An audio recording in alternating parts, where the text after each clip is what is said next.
Sejam bem-vindos, anjinhos do nosso canal. Iremos agora continuar nosso estudo sobre os anjos, os seres alados que fascinam a humanidade desde a sua existência conhecida. Como vimos na primeira parte do nosso estudo, se você não viu, recomendo que dê uma olhada. Os anjos são divididos em 3 classes de poder. Comparando com o anime, seria como um Super Saiyajin 3, um 4 e um Deus. Comparando com Cavaleiros do Zodíaco, seria ouro, prata e bronze. No último vídeo conhecemos os de ouros, o Saiyajin Deus. Os 3 tipos de anjos pertencentes a essa classe são os serafins, tronos e querubins. Iremos agora conhecer os de segunda classe, menos poderosos que os anteriores. Essa classe é composta por 3 tipos de anjo como a primeira. Eles são os dominações, potências e virtudes. Vamos conhecer bem cada um deles. Dominações são considerados de qualidade dominante. Esse nome vem do exército evangélico, porque eles são submissos, são obedientes a esse tipo de anjo. Eles fazem cumprir a vontade do Senhor em todos os seres celestiais. Eles só vão às missões mais importantes. Aspiram à verdadeira soberania. Despertam no homem a força para vencer o inimigo interior. O príncipe desta categoria chama-se Uriel, que auxilia nas emergências e processos de todas as naturezas. É o príncipe da profecia e da inspiração. Traz ideias, transformações para concretizar as metas das pessoas fracas e desanimadas. Eles trazem como símbolo o cetro e a espada. Representam a autoridade e o poder divino sobre toda a criação. A Igreja Católica substituiu o cetro por uma cruz. Estaria isso certo? Será que a cruz é santa como dizem os católicos? Ou os evangélicos estão corretos nessa afirmação que isso é pecado? Vamos ver isso rapidamente. Os evangélicos se baseiam em algumas passagens bíblicas para condenar a santidade da cruz. Entre elas, a mais usada será a que eu vou narrar agora, e ela não condena apenas a cruz, como também as imagens de santos e a devoção católica a eles. Não faça para você imagem esculpida, nem representação de algo que há nos céus, em cima ou na terra, embaixo ou nas águas, abaixo da terra. Não se curve diante dela nem a sirva.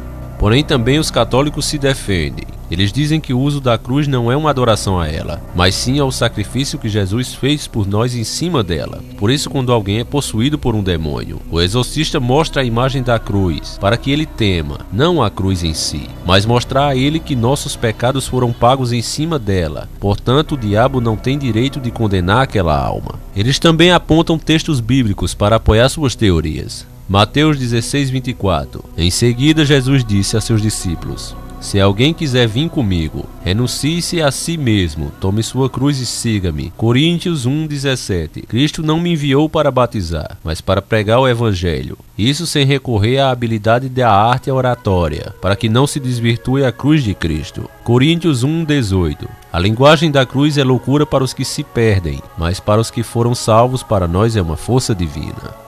Já sobre os santos, a Igreja Católica alega que não manda os fiéis adorar as imagens, mas sim seguir os exemplos dados por eles, e apresenta assim pessoas reais, que existiram há pouco tempo, e conseguiram fazer a vontade de Deus. Não são usados como meio de salvação, mas sim como meio de incentivo à fé. Bom, dizer quem está certo e quem está errado é difícil, exigiria muita pesquisa. Se formos nos aprofundar, vai consumir o vídeo todo. É melhor pararmos por aqui e passarmos para o segundo tipo de anjo, pertencente a esta segunda classe. Esses anjos se chamam potências. Têm o grande objetivo de proteger todos os seres humanos do poder maligno e destrutivo do demônio. São responsáveis pela ordem e pelos 4 elementos: água, terra, fogo e ar. Quando invocados, interferem contra todas as tentações. O príncipe desta categoria chama-se Camael, que interfere nas relações interpessoais e disciplinadoras. É o príncipe encarregado de receber as influências de Deus para transmiti-las aos anjos dessa categoria.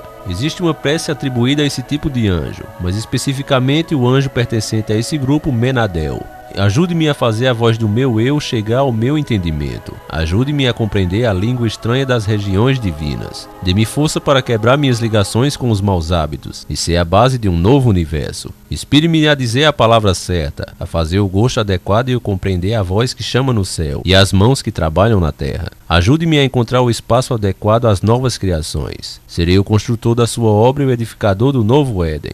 Esse anjo é descrito com um par de asas e uma espada flamejante. O último tipo de anjo, que compõe a segunda classe de poder, é chamado de virtudes. São representados pelo reino mineral e pelas leis que regem a criação. São considerados orientadores das pessoas, de acordo com a vontade divina. Traduzem o desejo de Deus e oferecem ao homem discernimento. Eles têm o poder de acalmar a fúria da natureza, como tempestades, maremotos e terremotos. Trabalham com milagres. O príncipe desta categoria chama-se Rafael, que é o auxiliador dos trabalhos de cura. Ele é a medicina de Deus. Será ele quem conduzirá a nova geração para o ano 2000 e deverá remediar os males da humanidade. Deve ser invocado contra os inimigos da religião, os ímpios e os caluniadores. Protege o cristianismo, seus missionários e apóstolos. Geralmente eles são representados levando na mão um cajado ou um bastão. E aqui se encerra o grupo de anjos pertencentes à segunda hierarquia. Agora iremos para os de classe mais baixa, os de terceira categoria, que diferente das classes mais altas e poderosas que têm apenas 3 tipos formando o grupo, esse tem 4 tipos, e isso resumindo, são anjos mais conhecidos. Vamos começar com os principados. São os protetores das comunidades e responsáveis pelo reino vegetal. Cada país, município, bairro ou igreja tem um vigilante para a defesa e amparo geral. Os principados vigiam os líderes de todos os povos. Seus protegidos têm facilidade de encontrar solução para os problemas. O príncipe desta categoria chama-se Raniel, que ajuda a resolver todos os problemas de amor. É invocado contra as forças do mal. Eles são conhecidos pelo cetro e pelas cruzes que trazem nas mãos. O segundo tipo de anjo pertencente a essa terceira classe são os famosos arcanjos. Esses existem diversos relatos bíblicos sobre eles. São os mais populares. Eles são os líderes entre os outros anjos. Deus confia a essas criaturas celestiais as missões mais extraordinárias e revelações acima da compreensão humana. Deus enviou o arcanjo Gabriel para dar a notícia a Maria de que ela seria a mãe de Cristo. As pessoas abençoadas pelos arcanjos são religiosas de caráter impecável. O príncipe desta categoria chama-se Miguel. Seu nome é um grito de batalha, invocado para coragem, defesa forte e proteção divina. Todo primeiro domingo de cada mês, às 10 horas, o arcanjo Miguel está mais próximo da terra. Os arcanjos levam nas mãos uma espada e um escudo. Miguel também é famoso e conhecido como o anjo que derrotou Lúcifer, que era um anjo de primeira categoria, sendo ele um de terceira. Foi o mesmo que um Saiyajin 1 vencer um Saiyajin nível 4, ou os cavaleiros de bronze vencerem um de ouro. Dizem que o combate foi muito violento, e Miguel estava prestes a perder a batalha. Foi quando, já muito ferido e sem forças, clamou por Deus e despertou um poder incrível. Ele deu uma surra em Lúcifer, orgulhoso por ser iluminado por a luz da sabedoria de Deus. Lúcifer e seus seguidores, que somavam a terça parte dos anjos do céu, foram derrotados e expulsos do paraíso. Mais detalhes sobre a guerra dos anjos veremos mais pra frente em um próximo vídeo.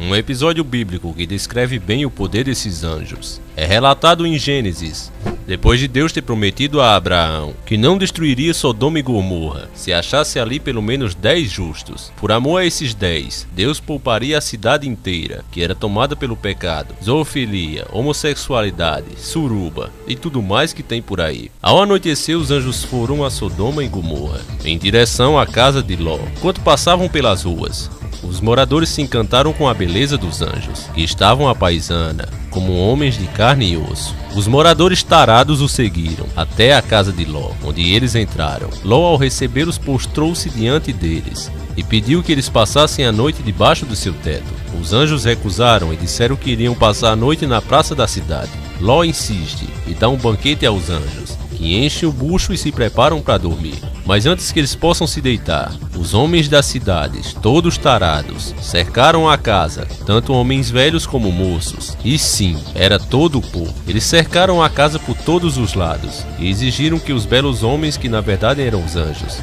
e eles não sabiam, fossem entregues a eles para que eles estrupassem os caras. Isso para vocês terem ideia do grau de homossexualidade e perversão sexual que se encontrava a cidade. E do jeito que vai, logo teremos uma nova Sodoma aqui. Ló saiu doidinho, coitado, e trancou a porta e deixou os anjos lá. Ele tentou negociar com os caras. Ele ofereceu suas 2 filhas para que eles fizessem o que quisessem, sendo elas ainda virgens. Isso em troca de que os anjos fossem poupados. Os caras não aceitaram, eles estavam na tara dos anjos, e empurraram Ló. E disseram que só de raiva iriam fazer pior do que estavam imaginando, e partiram para arrombar a porta. Os anjos puxaram Ló para dentro da casa e disseram: deixa quieto. Eles usaram um tipo de poder que cega aqueles homens. O queijo dos caras era tanto que, mesmo cego, os infelizes ainda tentavam achar a porta para pegar os anjos.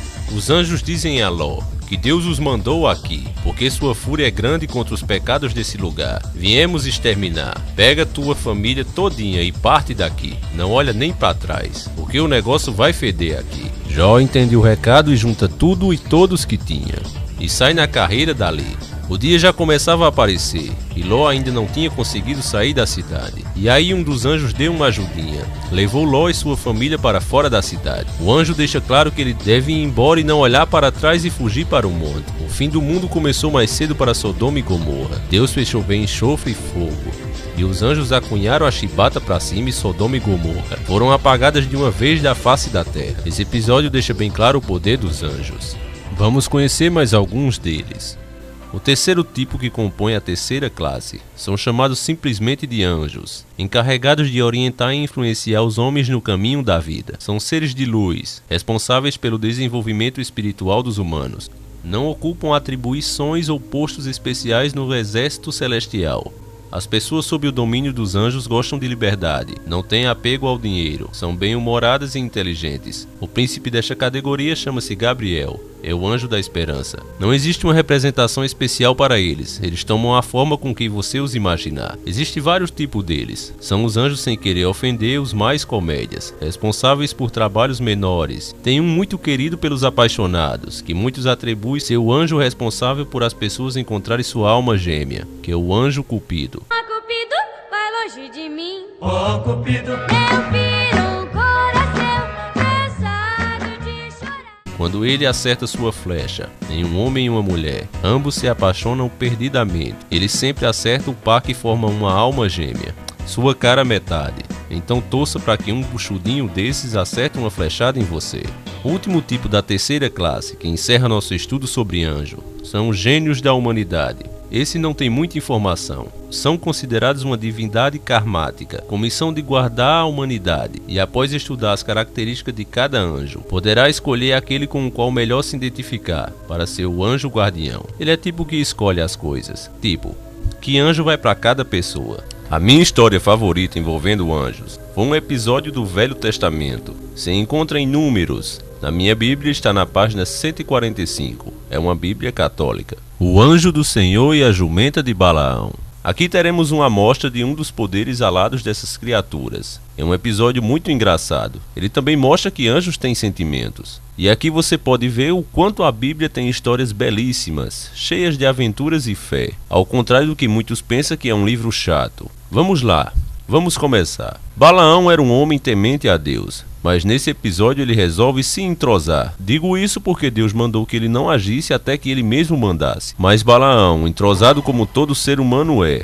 levantou de manhã, selou sua potente montaria, que era uma jumenta que ele tinha desde novinha, sua fiel escudeira, tipo o Kamen Rider e sua moto insecto. Ele partiu mundo afora, acompanhado de 2 príncipes de Moabe. Nisso, como ele estava contrariando as ordens claras de Deus, Deus se estressou-se com este entrosado, que foi embora sem que ele tivesse mandado. Então o anjo do Senhor saiu e se pôs como adversário dele no caminho.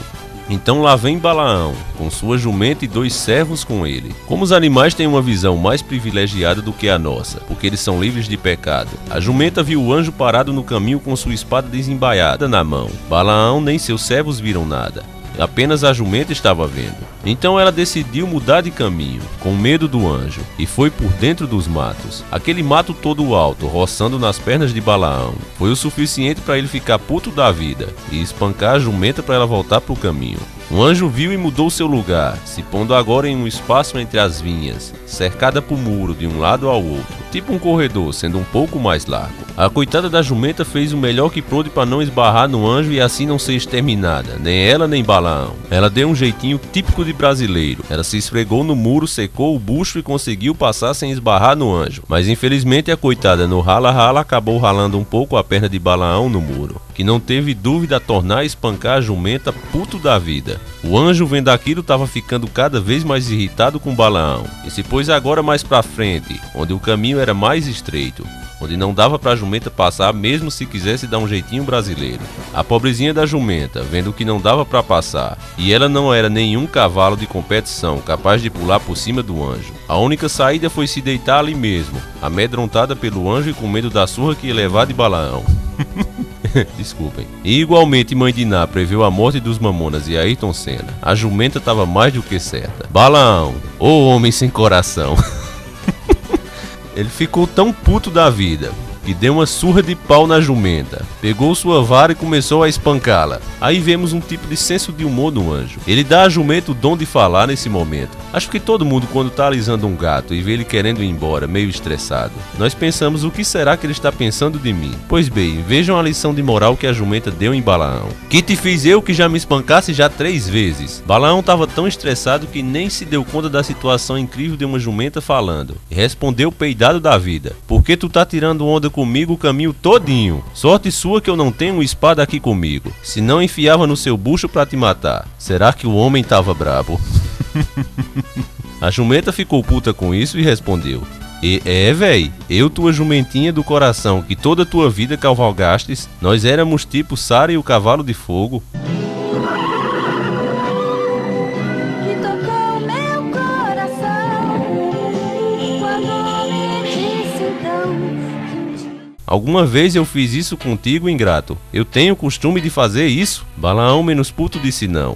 Então Deus abriu os olhos de Balaão para o sobrenatural, e assim ele pôde enxergar o anjo, e quem torou aço estava aí. Na hora que ele viu o anjo com aquele pá de asas e a espada na mão, prontinho para transformá-lo em presunto, ele ligeirinho botou a cabeça no chão e prostou-se com o rosto na terra. O anjo, já estressado com as 3 pisas que ele deu na jumenta, perguntou a ele por que espancasse tua jumenta 3 vezes, sendo que eu saí para ser teu adversário, porque teu caminho é perverso diante de mim. A coitada da jumenta, para te livrar a cara, me viu 3 vezes e deu um jeitinho de te tirar do meu caminho. A verdade é que tô com vontade de te matar e deixar ela viva para você deixar de ser entrosado. Balão pediu desculpa e disse se o caminho dele parecesse mal, então ele voltaria e faria o que Deus quisesse. Assim o anjo se foi. Essa história só prova o quanto a Bíblia é emocionante, galera. Leiam ela de forma linear e deixem para tirar suas conclusões depois de terminar ela toda. Vão anotando atrás dela o que você acha mais importante. Você deve ter uma em casa. Se não, pegue uma emprestada com um vizinho ou amigo. Não vá ler Bíblia online. Leia o livro mesmo. Desligue um pouco o seu PC e vai relaxar de boa. Esqueça o que você pensa saber sobre religião e o mundo, e você terá uma experiência maravilhosa. Peço desculpa a algumas pessoas que possam não gostar da versão que passei da história, mas eu prefiro passar do jeito que eu imagino. Bom, nossa série sobre os estudos dos anjos acaba por aqui. Espero que você tenha entendido tudo que foi falado sobre eles. O título dessa série foi Estudo dos Anjos Sem Frescura, porque quis explicar a vocês que o que dizem por aí, em outros canais, sobre os anjos que ficam o tempo todo em seu lado, na verdade são anjos de classe baixa, assim como também são os demônios, mandando influências para as pessoas como vimos aqui. Até existem essas entidades que ficam mais próximas, mas são os anjos de classe inferior. Não confunda com os supremos anjos de luzes que têm papéis importantíssimos no reino de Deus e no universo. Sendo assim, como elas são fracas, elas são atraídas pelas pessoas. Você é quem atrai essas entidades para você, as do bem e as do mal. Como os demônios são anjos caídos, a filosofia é a mesma. Ao contrário do que acham que Satanás quer todas as almas para ele, na verdade ele quer condenar todas as almas. A serviço dele ele quer apenas os especiais, alguns poucos escolhidos. É por isso que satanistas, achando que vão fazer parte desse grupo seleto, o adoram, na esperança de reinar com o demônio. Assim bate o que as religiões falam, tanto as evangélicas como católicas e tantas outras por aí. Existem orações para os anjos, e nas Bíblias demoníacas também há orações para os demônios, mostrando claramente que os demônios são de fato anjos caídos. São verdadeiras, por isso as orações e rituais de invocação. Inclusive, como falei sobre alguns anjos aí, tem dias das semanas e horas, onde é mais fácil fazer essas invocações. Entendendo essa filosofia, podemos entender que o que anjos e demônios fazem não é interferir no livre-arbítrio das pessoas, porque na verdade são as pessoas que atraem eles, as entidades mais baixas. Mais para frente faremos um estudo sobre demônios e sobre a guerra no céu. Se você quiser ver esse título aqui no canal, deixa aí nos seus comentários. Um abraço e até o nosso próximo encontro, sempre encarando o sobrenatural.